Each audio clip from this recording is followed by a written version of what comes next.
This fine specimen we're gifting you. He almost looks as worn out as the horse. A perfect match, I'd say. A millionaire gifted a dying horse to a homeless man as a cruel joke.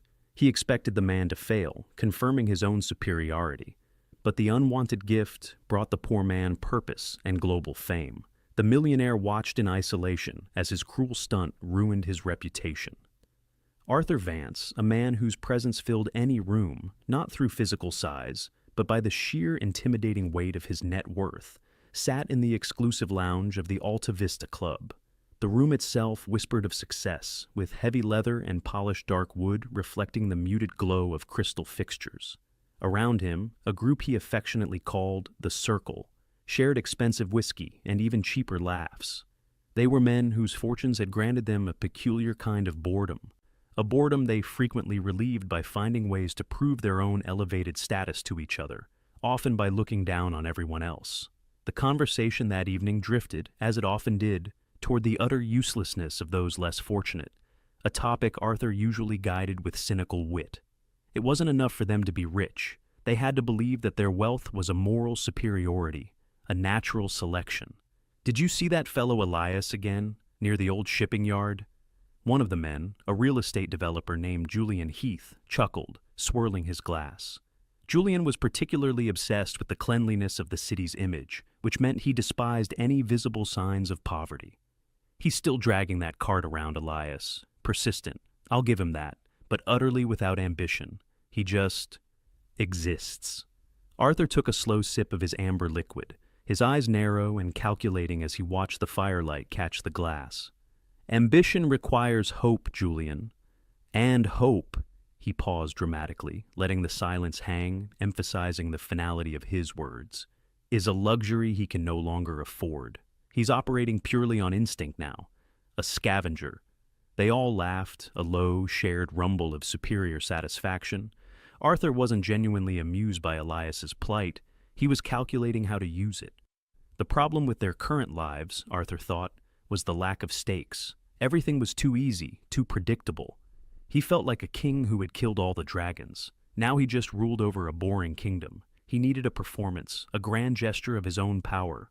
A story they would tell for years, to keep the circle engaged and remind them who was truly dominant among them. "I have an idea," Arthur announced, setting his glass down with a deliberate clink. He leaned forward, his voice dropping to a conspiratorial tone, forcing the others to lean in. "Something to properly demonstrate the gulf between men like us and, well, men like Elias. A philosophical experiment, if you will." He proceeded to explain his plan. He had recently acquired an old horse, a mare. She had been a truly beautiful animal in her prime, an expensive show horse, but now she was severely arthritic and frail. She had reached the end of her usefulness. The veterinarian had been clear. The kindest thing would be to put her down. The horse was entirely useless to Arthur's immaculate stables, a drain on resources and a melancholy sight. "I'll give it to him," Arthur declared, enjoying the slight shock on their faces. "I'll give the useless to the useless.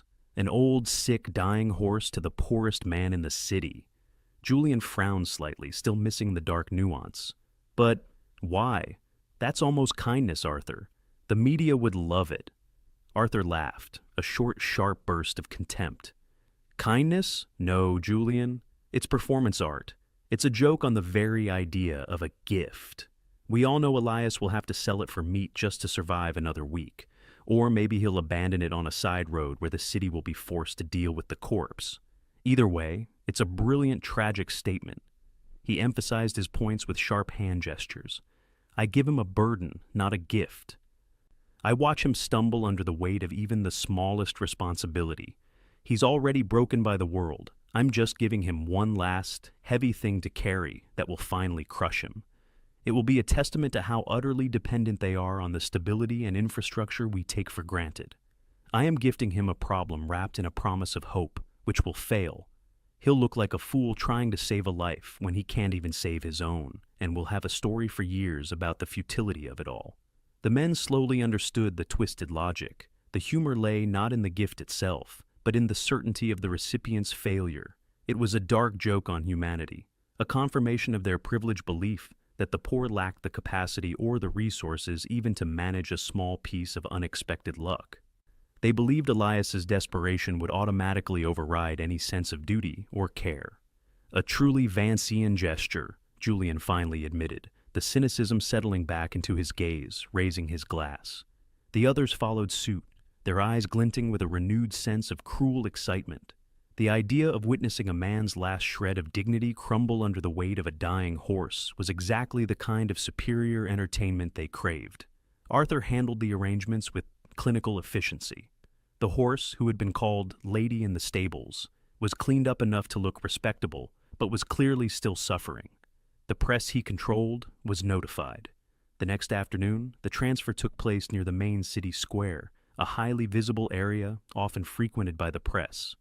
Arthur made sure the backdrop was perfect, the gleaming marble of a new bank building contrasting sharply with the frayed edge of the urban landscape where Elias often rested. Arthur stood tall, impeccably dressed, the very picture of successful benevolence, while his friends clustered nearby, waiting for the punchline.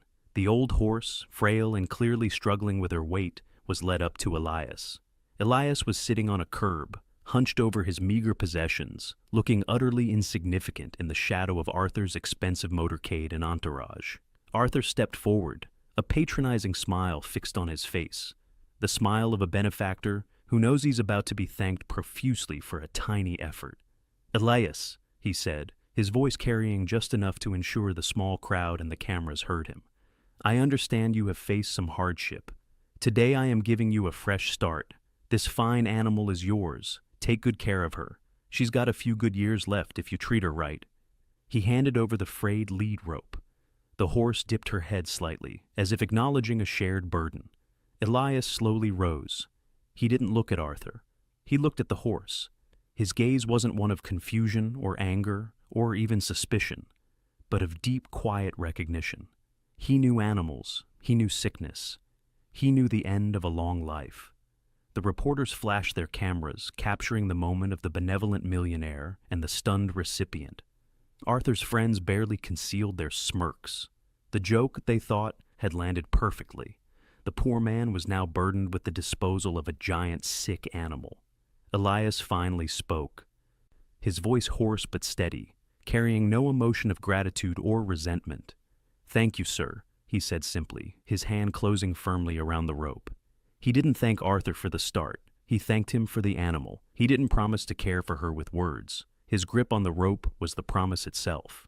Arthur waited for a breakdown, an immediate plea for cash to buy feed, or a bewildered request for guidance on how to move the animal. When none came, he felt a momentary flicker of confusion. The man wasn't playing his expected role, but he quickly suppressed it with his ego. He turned, offering a grand, dismissive wave to the photographers.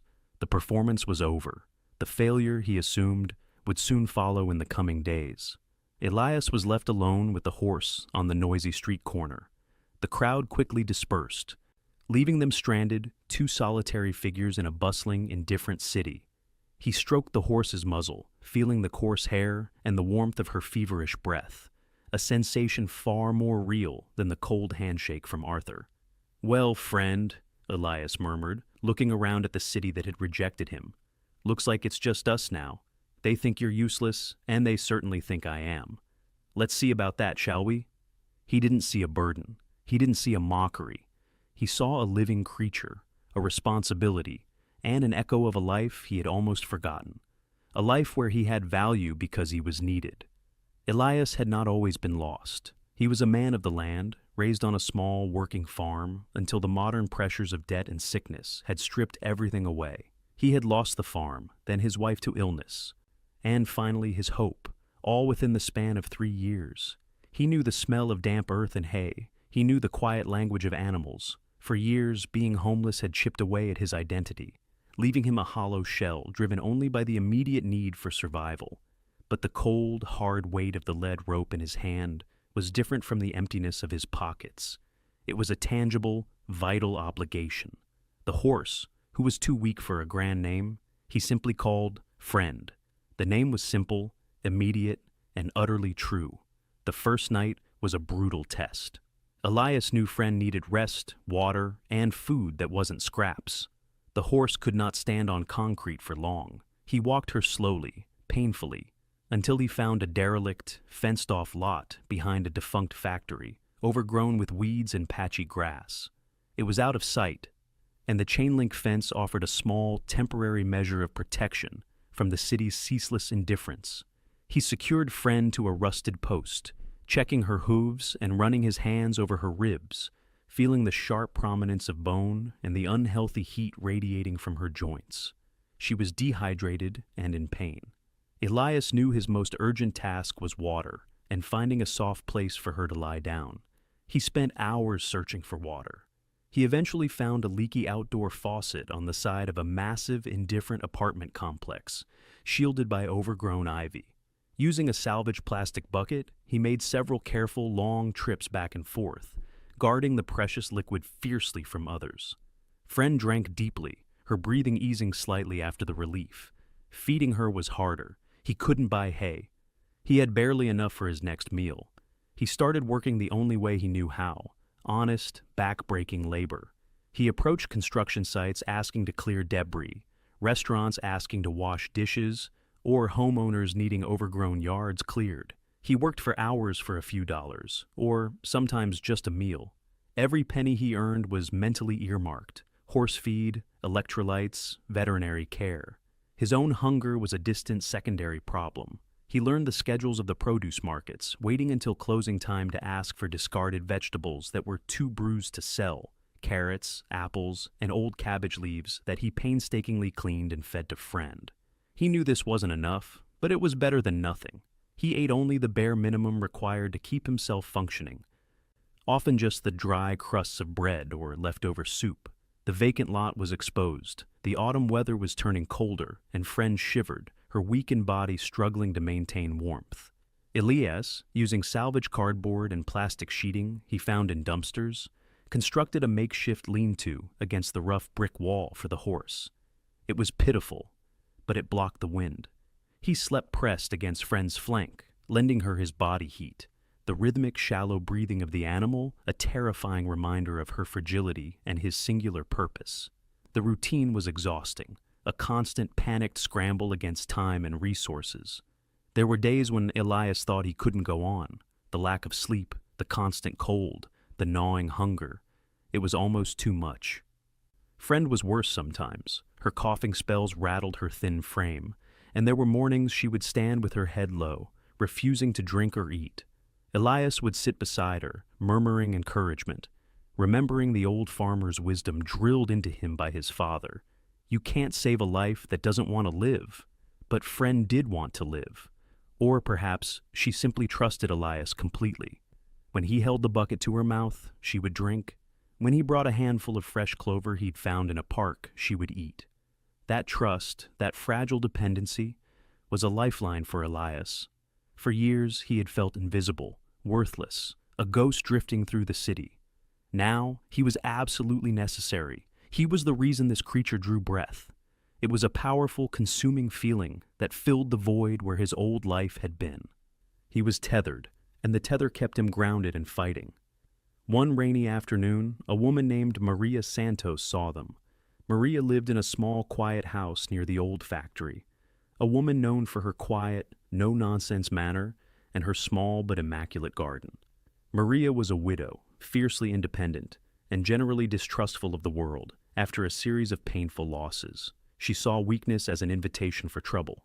Maria watched from her kitchen window as Elias struggled to secure the plastic sheeting against a sudden squall. She saw him drape his own coat over Friend's back before retreating under the inadequate shelter himself, shivering but resolute. She noted his meticulous nature, the way he cleaned the small area, the way he spoke to the horse, never with anger or frustration, only concern. It was a dedication she recognized from her late husband, a man who worked the land and cherished his animals. The next morning, she approached the chain-link fence.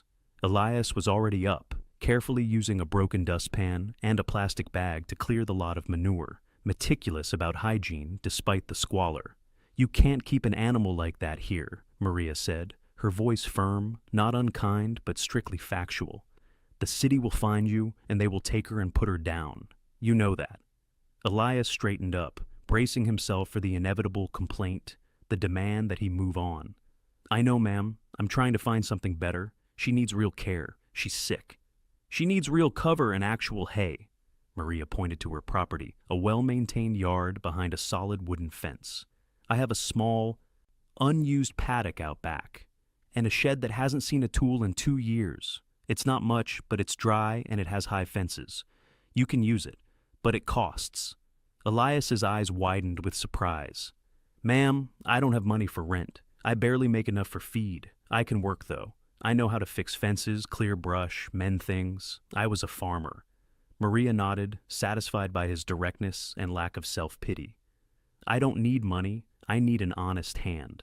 My husband passed 2 years ago, and everything's falling apart faster than I can fix it. Firewood needs splitting. The garden needs heavy digging before winter. The gutters need cleaning. You work, you stay. The horse gets the shed. I feed you 2 decent meals a day. Rules are no garbage, no noise, and no pity party. You understand? This is a transaction, not charity." "Deal, ma'am," Elias said, his voice thick with gratitude that he struggled to hide. He led Friend through the street and onto Maria's property. The horse seemed to understand the change instantly, taking a deep, relieved breath as she stepped onto the soft, dry dirt of the shed floor. The relief Elias felt was overwhelming. A solid roof, 4 strong walls, and safety. He spent the next week working until his muscles screamed, splitting and stacking a mountain of oak, earning every day of Friend's safe haven. He worked with a meticulous focus he hadn't possessed in years. Maria, observing his fierce dedication, began to understand the quiet power of the transaction. Elias wasn't just working for a place to sleep. He was working for his reason to live. His presence brought a necessary, steady rhythm back to her quiet, lonely life. She started leaving him a thermos of hot coffee in the mornings, and the 2 meals were substantial, prepared with care. The transaction had slowly begun to morph into a quiet, unspoken partnership. The neighborhood, seeing Friends settled behind Maria's high fence, began to participate. Small acts of kindness began to aggregate, becoming a quiet network of support. The owner of the local feed store, witnessing Elias's weekly struggle to buy a single small bag of cheap grain, started leaving a better, high-protein blend by the back door, pretending it was damaged goods that needed to be thrown out. "Take it for compost, Elias," he'd gruffly insist. An elderly woman, a former equestrian, dropped off an old but sturdy wool blanket for Friend, claiming she'd mistaken it for something else, and a nearly new thick winter jacket for Elias, pretending she'd mixed up her donation piles. A carpenter fixed the gate to Maria's paddock after seeing Elias struggle with the broken hinges, simply leaving a note that read, "Keep up the good work." Elias never begged. He never sought praise. He merely accepted the help with quiet, profound gratitude, acknowledging the kindness not as charity, but as a shared recognition of Friend's worth and his effort. He was no longer invisible. He was a man with a job, and that job was to care. Weeks turned into months. Friend, under Elias's constant devoted care, began a slow, miraculous recovery. He tracked her temperature, massaged her stiff joints, and walked her slowly through the paddock every day, pushing her just enough to keep her muscles from atrophying. Her coat regained some of its shine, the coughing fits lessened, and she developed a steady, calm look in her eyes. She wasn't cured of her age or arthritis, but she was stable, no longer actively dying. The local blogger who specialized in human interest stories, Lena Rossi, had heard rumors. She was looking for something real, a break from the manufactured perfection that dominated social media. She despised the cynical, viral nature of the original story about the millionaire's joke. She knew the truth had to be deeper. When she finally tracked down Maria's house and saw the man and his horse in the quiet, humble paddock, she knew she had struck gold. Elias was grooming Friend, meticulously brushing the dust from her coat, talking to her in low, soothing tones about the day's work. Lena approached him quietly. She was polite, not intrusive, holding her camera phone loosely. "Elias? My name is Lena. I run a blog called Corner Stories. I know your history, the gift from Arthur Vance. I'm not here for the scandal or to mock. I'm here for the story of now." Elias hesitated, uncomfortable with the idea of public attention, especially since the last time had been a setup for a cruel joke. He shielded friend instinctively. "I just take care of my friend," he said, turning back to the horse. "There's nothing to film. It's just routine." "There is everything to film," Lena countered gently, her tone sincere. "Mr. Vance intended to give you a creature so broken it would remind you how broken you were. Instead, you accepted a life, and it gave you back your own. You were given a symbol of defeat, a creature someone else deemed disposable, and you turned it into a reason to fight. You had nothing, yet you accepted a huge responsibility. That is the greatest story in the world, Elias." She pointed her phone camera at friend, focusing not on the horse's frailty, but on the calm intelligence in her eyes and the protective, almost tender way Elias stood beside her. Lena asked simple questions. She asked about friend's habits, what Elias fed her, and, most importantly, how he found the strength to carry on when he was still struggling himself. "It changed everything," Elias admitted, the words coming slowly, genuinely.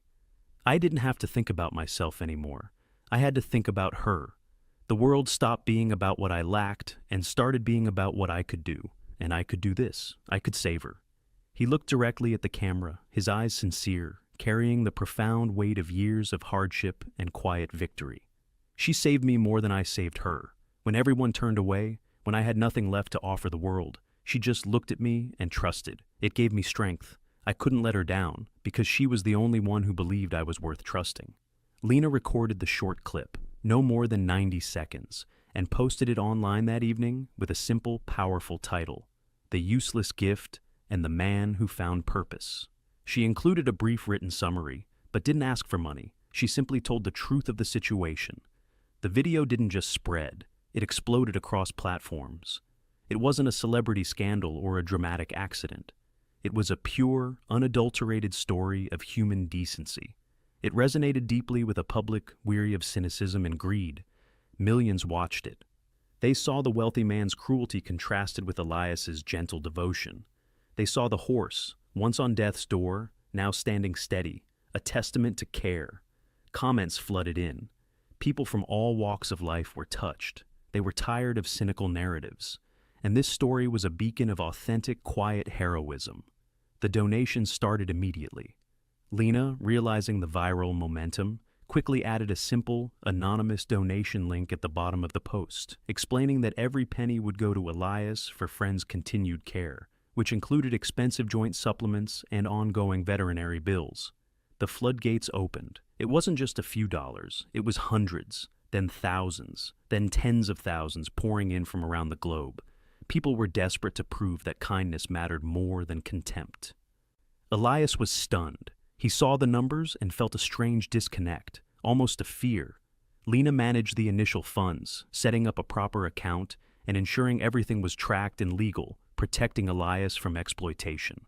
Suddenly, Elias wasn't just surviving, he had options. The shame of being invisible was replaced by the overwhelming, almost frightening responsibility of public trust. While Elias was being embraced by the world, Arthur Vance was watching his own world crumble, starting with the edges. At first, he had been merely annoyed by the video. "Nonsense," he'd grumbled to Julian over a secure line. "A cheap sentimentality piece. It's a feel-good diversion. It'll be gone in a week when the next viral cat video pops up." But it didn't disappear. It gained velocity. The initial news coverage of his philanthropic gesture was quickly overshadowed by Lena's narrative. The internet, relentless and unforgiving, dug into the details. The horse's known medical condition, Arthur's casual confirmation that he was planning to dispose of her, and the sheer contrast between the two men. Arthur's name was mentioned thousands of times a day, not in reference to his business acumen, but to his cruelty and arrogance. The original video of him smiling patronizingly as he handed over the lead rope became a symbol of corporate contempt, often paired with the image of Elias lovingly tending to the animal. Julian and the circle began to distance themselves. They were predators, not loyal friends. "Arthur, it's just bad optics," Julian stammered during a tense phone call, already prioritizing his own image. "We can't be seen laughing about this now. It's affecting my board meetings. One of my junior partners actually asked me about the horse guy today. It's unprofessional." Then came the professional consequences, the things money couldn't solve. Arthur's investment firm had built its reputation on an image of cold, efficient success. Now, that image was tainted by malice. He walked into a high-stakes meeting with potential partners for a massive merger, a deal that represented years of work and billions in new capital. He was ready to present the figures, the cold, hard logic that always won. But the senior partner, Mr. Davison, stopped him almost immediately before the first slide. Davison slid a printed picture across the mahogany table. It was a slightly blurred screenshot of Arthur standing next to friend and Elias, taken from Lena's video. Underneath, someone had crudely scrawled, "The man who throws away life." "Arthur," Davison said, his voice flat and final, "our fund is based on public trust. We handle pension money, the savings of ordinary people, teachers, firefighters. We cannot have a principal whose name is synonymous with this kind of casual disdain." Arthur felt a sudden, sickening chill, worse than any financial loss. "This is ridiculous. That was a joke, a misunderstanding. I'm worth billions. I run a successful firm. What does a stray horse have to do with my ability to close a deal? This is soft sentimentality." "Everything," Davison countered, his eyes cold and hard, seeing only risk. "It tells us what you value. It tells us how you treat things you deem useless. We cannot risk that attitude near our clients. The perception of cruelty is simply too expensive for a fiduciary business." The merger was off. They had decided that Arthur Vance was a liability, not an asset. Over the next few months, Arthur bled business. His clients, increasingly aware of the public outcry and the negative press, slowly withdrew their accounts. His reputation wasn't just damaged, it was utterly destroyed in the eyes of the public and the financial elite who valued stability above all else. He found himself isolated, the walls of his magnificent home feeling like the bars of a gilded cage. He was rich, but he was alone. The circle dissolved. Julian and the others were suddenly too busy for drinks, afraid of the association. Arthur tried to issue a formal apology. He wrote a carefully worded press release, claiming it was an unfortunate lapse in judgment. A poorly executed attempt to start a charity with the horse as a mascot. He even made a large anonymous donation to a competing animal shelter, hoping to buy some goodwill. It was all useless. His words sounded empty and completely unconvincing because people remembered the laughter, the sneer on his face captured in 1,000 viral memes. They didn't forget the mockery. Arthur, the man who believed he could control the narrative of his own life with money, was utterly helpless against the collective, moral memory of the public. With the donation stabilized and secured, Elias found himself facing the monumental task of building a shelter from the ground up. The money was enough to start, but the pressure was immense. The donors weren't just giving money, they were investing in a dream, Elias's integrity, and the symbol of friend. Elias met with Lena and Maria, who had formerly joined him as nonprofit directors. "I can't just take this money for myself," he told them, sitting in Maria's now familiar kitchen. "There are so many animals out there like Friend, disposed of, deemed useless. We need to do something real, something permanent." The idea was born. The Second Chance Haven. A proper shelter, not just for horses, but for all abandoned or neglected farm animals, the creatures that often fell through the cracks of city rescues. The first major hurdle was the logistics. They needed land. With the accumulated funds, they purchased a neglected piece of farmland on the distant edge of the county. It was a beautiful but overwhelming sight. Acres of overgrown fields, a dilapidated barn, and crumbling fences. Elias, relying on his forgotten farming knowledge, drew up plans. He didn't build a fancy center. He built a practical, humble sanctuary. He needed to repair the barn, dig new well lines, and replace miles of fencing. The response to the call for help was incredible. People who couldn't donate thousands donated their time and skills. Local contractors offered discounts. A retired carpenter spent 2 weeks rebuilding the hayloft. Farmers from neighboring counties donated old, working equipment and the first bales of high-quality hay. The Haven became a living example of community effort, proving that when people believed in the cause, they would build it together. Lena, using her media contacts, handled the legal side, securing nonprofit status and ensuring the public knew exactly where every dollar was going. Maria, the no-nonsense matriarch, became the operational manager, keeping Elias grounded and making sure the construction stayed practical and cost-effective. The biggest challenge was the transition for Elias himself. He went from surviving minute to minute to running a business, managing money, and leading volunteers.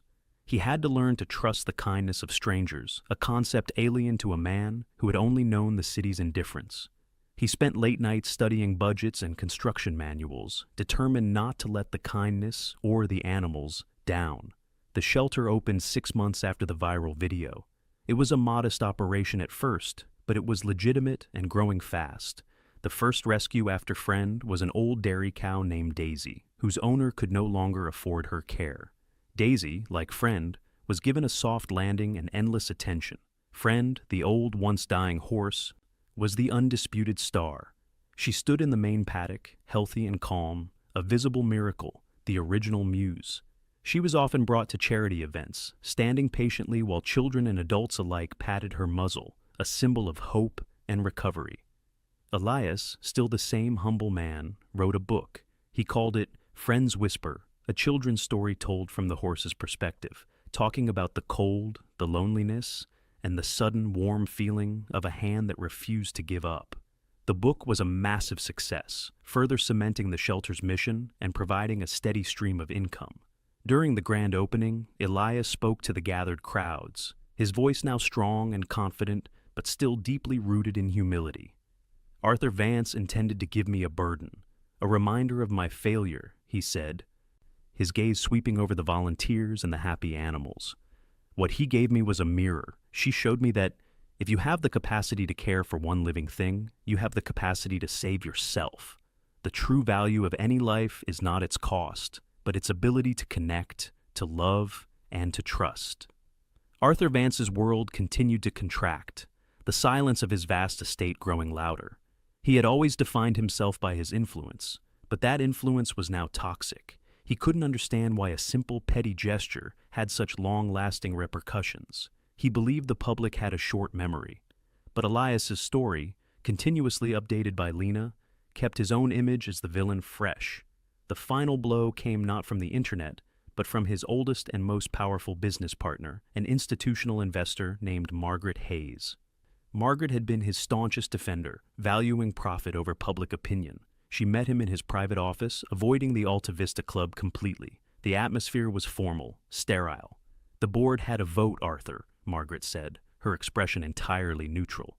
"We are invoking the moral turpitude clause. We are buying you out." Arthur gaped, rising halfway out of his chair. "The moral turpitude clause? Are you serious, Margaret? I didn't break any laws. I gave a homeless man a horse. This is corporate theater." "The theater is irrelevant," Margaret replied, placing a thick contract on his desk. "The risk is not. You have created an unmanageable liability. Our shareholders are asking why we associate with the man who mocks the poor.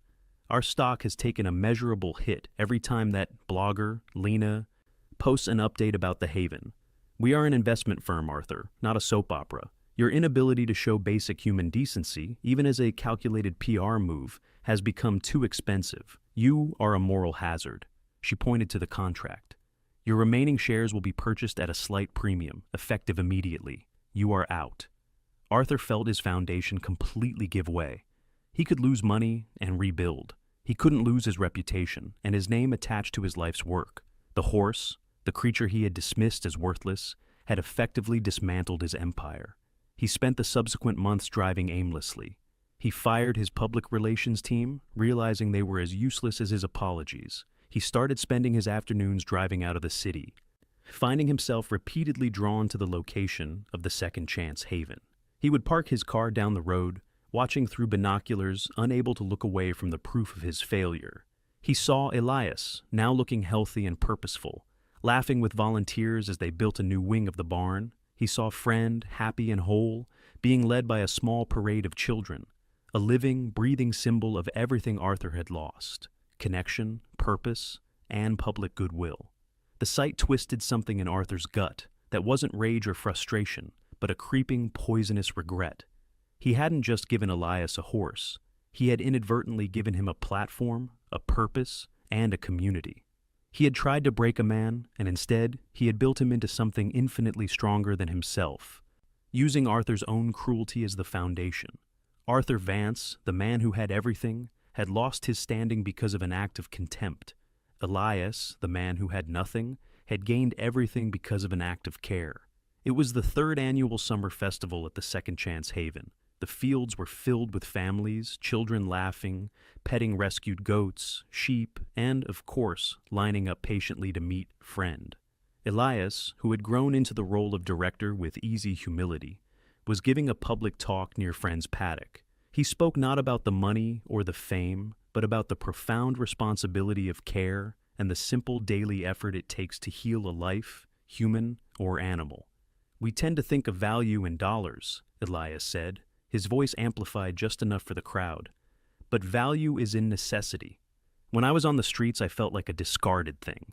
But when Friend needed me, desperately, my value wasn't in my bank account. It was in my hands, my knowledge, my time. It was in my willingness to try.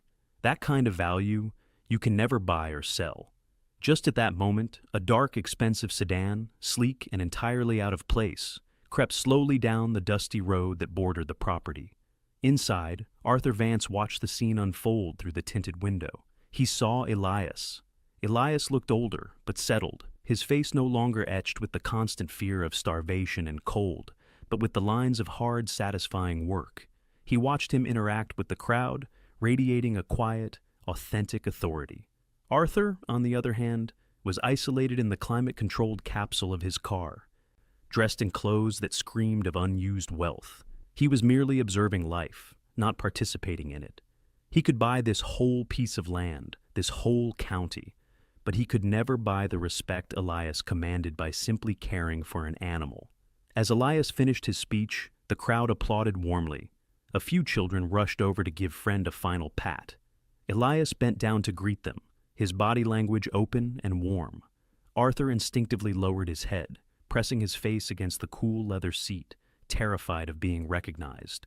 He was no longer Arthur Vance, the mogul. He was the horse guy, the symbol of needless cruelty. He was the one who was truly useless now, unable to connect, unable to contribute anything but poison to the world.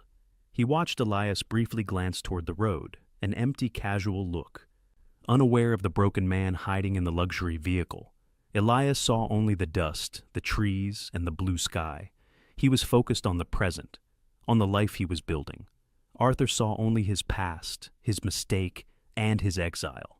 He ordered his driver to turn around, quickly and quietly. He could not face the sight of the world he had created by accident. The contrast was too stark, the humility that built a kingdom, and the arrogance that burned one down. Years passed. The Second Chance Haven had become a model for animal rescue organizations nationwide, inspiring similar shelters across the country. Elias had moved on from being just the founder. He was the heart of the place, still walking the fields every morning, always stopping to greet Friend first. Friend, now very old, spent her days in a sunny, soft paddock, a revered retiree and the constant reminder of the Haven's founding principle. Arthur Vance faded almost completely from public life. He still had his money, enough to live a dozen lifetimes comfortably, but his reputation was permanently stained. His business was a fraction of what it once was, managed by competent but passionless staff, while he himself lived in effective social exile. The joke had truly consumed the teller, leaving Arthur a bitter, lonely prisoner of his own making. On the 10th anniversary of the shelter, the original news crew that had filmed Arthur's cruel stunt came back to film a retrospective on the miracle of the useless horse. Elias was ready for the interview. He stood in the paddock, the sun warm on his face, Friend grazing contentedly beside him, surrounded by the healthy, vibrant life of the Haven. The reporter asked him the question everyone wanted answered. What was the single, enduring lesson of the last 10 years? Elias paused, stroking Friend's neck before he answered, his gaze thoughtful, carrying the peaceful strength of a man who knows his purpose. The lesson is simple, and it's not about money, he said, looking at the camera with the calm, steady gaze of a man who had faced true adversity and won. No one and nothing is truly useless. The horse was ready to be discarded, and so was I, in a way. The moment I took responsibility for her, I gave my own life structure and meaning. The shame of being a beggar was replaced by the dignity of being a caregiver. I found myself by losing myself in service to her. He repeated the core truth, the philosophy that defined the Haven's existence.